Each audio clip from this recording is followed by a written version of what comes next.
And let's move on to our next story this morning. Let's tell you that our next guest is someone you will definitely like to meet. Well, our next story definitely pops up with something that's definitely new. It pops up with a questionology.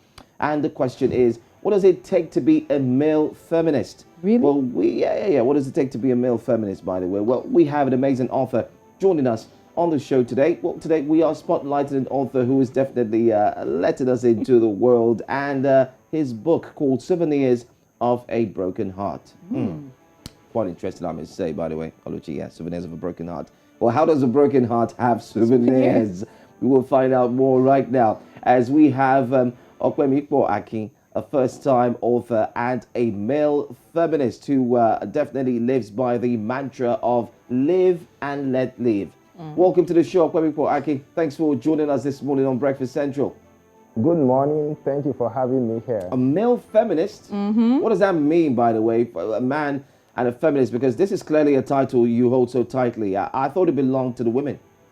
Well, to be a feminist is actually to be a feminist. The body wearing that is different.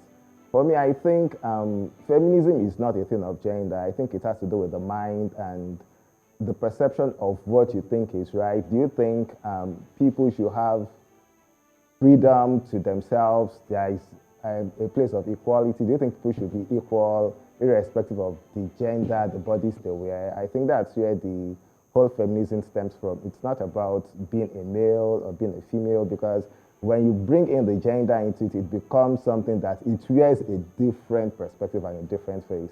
So it's about, are you a feminist or not a feminist? Being a male feminist is something that I don't see it as anything. It's just the body that I wear. I'm a male, but I'm a feminist. I think that's what it is. Quite intriguing. But really, can you give us a sense of how vulnerable you made yourself feel writing about this book with that title, Souvenir of a Broken Heart? Wow. I think the process of writing the book was actually a healing process for me, because yes, I was actually very depressed when I was writing that book. I was in my lows of low, and I felt talking about things that people don't talk about. There are a whole lot of things we are comfortable with in our silence. We don't say anything. Oh, don't say it. It does not matter. In 5 years' time, it won't matter anymore. But then people forget to realize that a whole lot of these things actually culminate into other things. Depression, suicide, they are on the rise. They've always been there. But now they have reports, and people are beginning to see that Africans is not a Western thing. Africans actually commit suicide. In 2016, I think that was the peak of it in Lagos, Nigeria, when people were just going off and off and off and off. So for me, when I was writing the book, I think it's actually, I started writing this book a long time ago, but I think the major contents of this book were written between 2017 and 2018.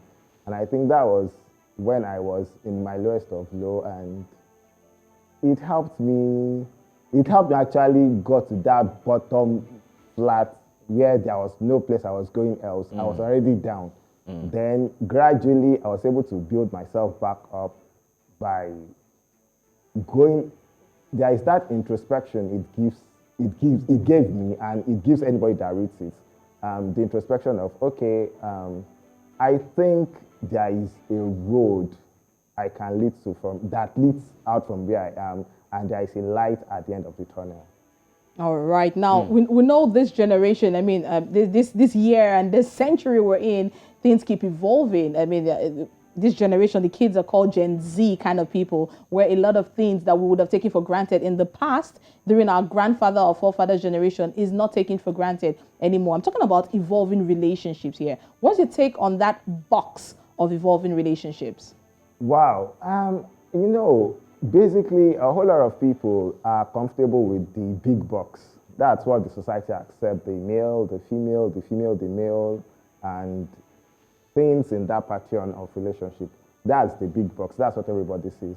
But in the other box, that's for everybody that don't fit into this big box.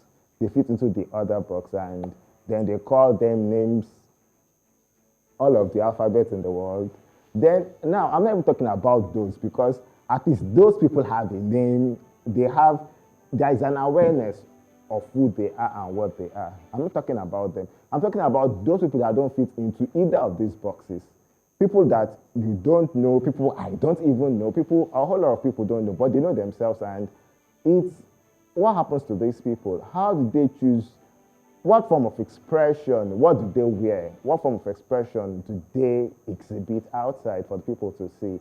How do they choose to love? They are asexual people. When I tell people, not everybody's interested in sex. Not everybody's interested in children. A whole lot of things people are not interested in. But then it's as if you're speaking French. But then there are people that are actually living in this world that don't want any of these things. They just want to be by themselves or be with people that understand them, but it does not have to be sexual in any way. Conversations, good conversations, good laughter. Maybe that's just what they are about, and just finding their own peace and finding their own person in other people. It's like when you find, it's like when you have an oasis you can run to, but it's nothing more than, it's basically, it's emotional. It's an emotional thing. It's not physical. So it's not as if you are looking for someone to sleep with, which is, I think our society is so small-minded about people and relationships that everything is limited to, oh, who is sleeping with who and who is not sleeping with who. A lot of people are not about that. And now, I, for one, I don't see relationships as that. I think people should be allowed to be what they choose to be and wear what they want to wear, irrespective of the bodies they are in. All right. Okay. So let's talk about the fact that your book that you've written, does it cater to the fact that people can become whatever they want to become? Sorry, please, can you take that again, please? All right. I'm talking about your book, the book that you're out with. Souvenirs of a Broken Heart. Souvenir of a Broken Heart, actually. Yes. Does it focus on alternative lifestyles and what people can become, whatever they want to be? Does it talk about that? Of course, yes. Well, I won't call it alternative lifestyle, because what is alternative? People are people. When you start to give people these different names and make them wear these different faces, they choose not to wear. People are people, first of all. I think that's the most important thing. There is nothing called alternative. In my own dictionary, in my own world, I don't see anything as alternative. People are people, and they should be allowed to be people. They are not begging you to accept, or nobody needs anybody's acceptance or anything. But then people should understand that at the end of the day, at the primal base of our being is humanity. So if you understand that we are humans first before wearing any other cloak, then every other thing will fall into place. People are people.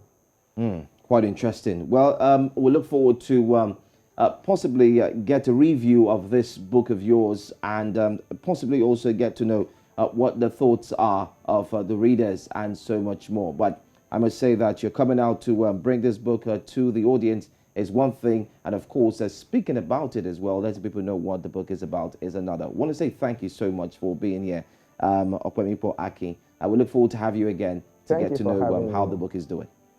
Thank you for having me. God bless you. All right then.